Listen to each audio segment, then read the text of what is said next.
Ladies and gentlemen, welcome back to another video. I'm your host, TheDividendAristocrat, and in today's video, we're going to be taking a look at all my dividend income for the month of October. Now, I did not have too many companies pay out dividends in the month of October, so this video will not take too long at all, but I did miss last week's upload. I was pretty busy, so I want to make sure I get one out for this week. As a reminder, this is not financial advice, and I'm just merely sharing my opinions on this channel. Now, as always, let's start by taking a look at my portfolio dashboard to see where we currently stand. So in total, I've invested $54,646, and the total value sits at $74,500. That gives me an unrealized gain of $19,900, or a total return of 36.45%. And at the time I'm recording it, we've actually seen a pretty steep drop in stock price on a couple of my shares. Now today alone, we are down almost 1%, which is about $745. Now up until now, I've earned a total of $2,200 worth of dividend income in the portfolio, and each year going forward, I'm projected to earn $1,100, which gives my current portfolio yield 1.57%, or a yield on cost of 2.14%. Now in total, I do hold 21 different holdings, which I am trying to reduce, but my cash position sits at $6,684. Now with this cash, I don't have too many plans to open up any new positions. I'd rather just keep deploying the money into my existing positions or into my ETFs like VOO and SCHD. Now if we take a look down here, we can see how much I've earned in dividends and how much I've invested every single year since I started investing into this portfolio right here. So in 2020, I invested $2,800 and I received $12.45 worth of dividend income. Now fast forward to now, 2025, I invested almost $20,000 and we will hit $20,000 by the end of the year. And in terms of dividend received, I received $788. Now that does finally put us ahead of 2024's amount at $729, and I'm sure that in 2026 we'll earn even more dividend income than we did right here. Now real quick, let's take a look at my future value calculator to help simulate what my portfolio might look like over the span of maybe 10, 20, or even 30 years. And if you guys want to try out this tool for yourself for free, check out the Patreon. I'm going to leave the link down in the description below, as well as the pinned comment. Now my starting principle in this case is just my current portfolio value, and my annual contribution is how much I'm expecting to be adding to the portfolio every year going forward. Now right now I have it set to $12,000 or $1,000 per month, and I know that this year I put a lot more than that at $20,000. However, going forward, I don't expect to be able to put that much into my portfolio again. I just had some money spill over from previous years and some other income that came in, but going forward I think it's going to be much closer to $12,000, maybe a little bit more, maybe a little bit less. Now my annual dividend yield is just my current portfolio's current yield, so 1.57%, and then dividend increase and price appreciation can be changed as I see fit. So in this case, I think we can expect the dividend increase to be between 4 to 6%, so I'm going to leave it as 5 right down the middle, and the price appreciation I hope will be closer to 8 to 10%, but let's go on the lower end and just put 8%.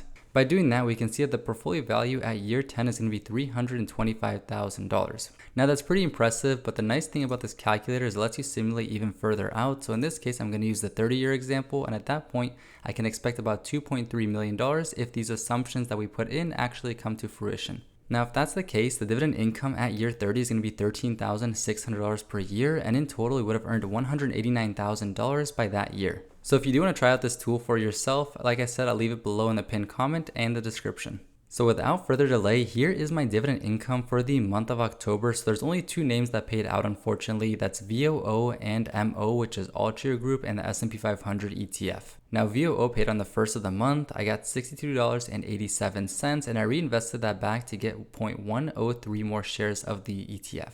Now for Altria Group, we got $27.58, so the dividend keeps compounding nicely over time, and I invested that to get 0.418 shares in the company at $65 per share.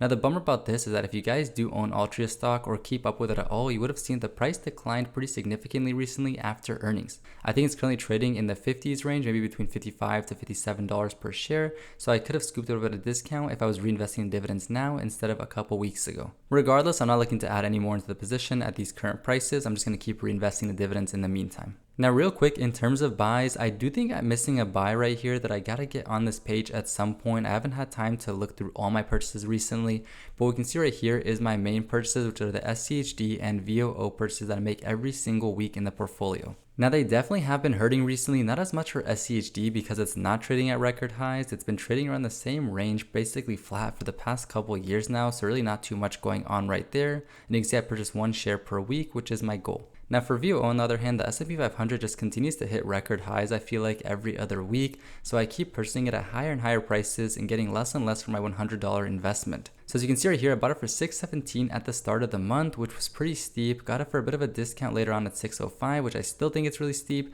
And then recently on the 30th, I paid $627.51 per share, but I bought $100 of it. Now, if you guys go back just a couple months or a year into my videos, you'll see I was purchasing the stock at much lower prices. Regardless, I'm going to continue making my weekly purchases into both these ETFs for this year, and then come 2026, we're going to make a new investing plan, and I'll decide if I'm going to continue doing this going forward or if I'm going to stop. Now, the only other thing I want to show you guys on this page that I keep track of is my money market dividends, basically all my cash that just sits in the money market fund until it's invested. Each month, I do get a bit of a yield on that as well. So for my VMFXX, which is the money sitting in my Vanguard account, I got $8.20.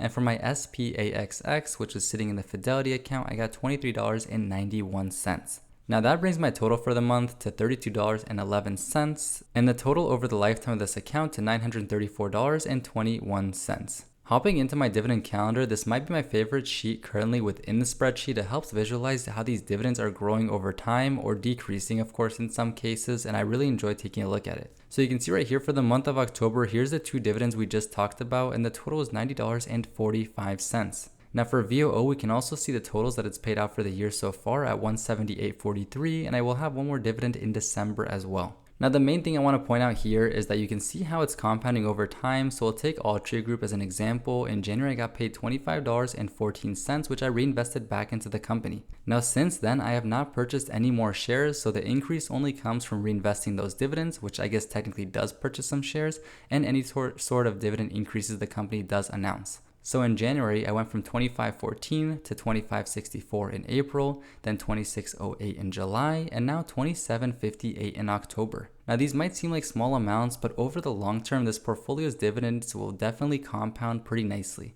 Now before we do go ahead and end this video, let's just take a look at my portfolio holdings section. I pulled out the two companies that paid out dividends this month just so we can take a look at them specifically. Now if you guys have made it this far into the video and are enjoying it so far, as well as enjoying seeing all this transparency into my portfolio, consider leaving a like. It helps out the channel a ton. So right here you can see my cost basis per share. So VOO is right around $400 per share, and Altria Group is around $43.29, which was a pretty good price to be scooping them up at. Now the current price for each is significantly higher, leading to our total return right here, which we'll scroll over to in a second. Now I want to point out here that my shares purchased and the shares with DRIP are two different numbers. That's because I reinvest those dividends. So I basically purchased 35.2899 shares of VOO, and because of dividend reinvestment, I currently have 37.0449. Now the same thing can be seen with Altria Group. I bought 22 and now I have 26.437. So basically 4 shares I bought using dividend income alone. Now in total, VOO is my largest position by far in the portfolio. I've invested $14,006 into it so far, and the current value sits at a whopping $22,828, and it's because of the foundation of my portfolio. Now I enjoy investing in individual stocks, and I hope that I can outperform the S&P 500 by just a little bit over the long run, which of course might not happen, but that's why I hold such a big concentration in VOO. At minimum, I want to be close to tracking the S&P 500, and if I can outperform by a little bit, then it'll be a nice benefit. Now in terms of total return, you can see that VOO is up 63%, which is great, and Altria Group is currently up 59%, which is definitely higher than I initially expected purchasing this company. Now I did post a video about Altria Group just a couple weeks ago, and I'll pin up the video right here, but basically at the time the company was performing much better. I was at over 80% total return, and that's because the company's share price was significantly higher. Scrolling back to the left, it's currently trading at $57.27, but at the time I believe it was trading above $65 per share. Now regardless, I'm pretty happy with the performance, and I'm excited to continue getting paid dividends from this company. Now for the last couple metrics that I track here, I've earned $776 from dividends from VOO and $224 from MO, and that's because this has a much higher dividend yield, so it has a substantial amount of dividends that it's paying me out compared to my large position in VOO. Every year going forward, I should be getting paid out $258 from VOO and $112 from Altria Group. The current yield for VOO is 1.13% and Altria Group is 7.4%. My yield on cost is much higher for both, 1.76 for VOO and 9.79 for Altria Group, so soon we'll be breaking that 10% yield on cost. Now, after I did purchase my position in Altria Group, the company's share price did continue to decline. If I took advantage of that, I could have easily had a yield on cost of well above 10% by now. However, the reason I didn't do it, and what you see right here, is my allocation. Currently, it's about 2% of my portfolio value, and that's basically right where I want it to be. Between 2 and 3% is pretty good for me, so 2, even though it's on the lower end, is pretty safe and where I like to see it. Now, on the other hand, VOO makes up about 30.6% of my portfolio value, and I'm okay with that because my goal is for both SCHD and VOO combined to make about 50% of my portfolio allocation. As always, that does bring us to the end of today's video. I really hope you guys enjoyed taking a look at my portfolio and how much dividends I received in the month of October. Now, if you did make it all the way to the end of the video, let me know down below how much you received in dividend income. I'd love to hear it. If you haven't yet watched last week's video where I talked about 3 cheap dividend stocks to buy right now, check out this video right here. And if you want to see my video before that where I talked about 3 cheap non-dividend paying stocks, check out this video right here. Remember, the best time to invest was 10 years ago. The second best time is today. I want to thank every single one of you guys for watching, and I will see you in the next one.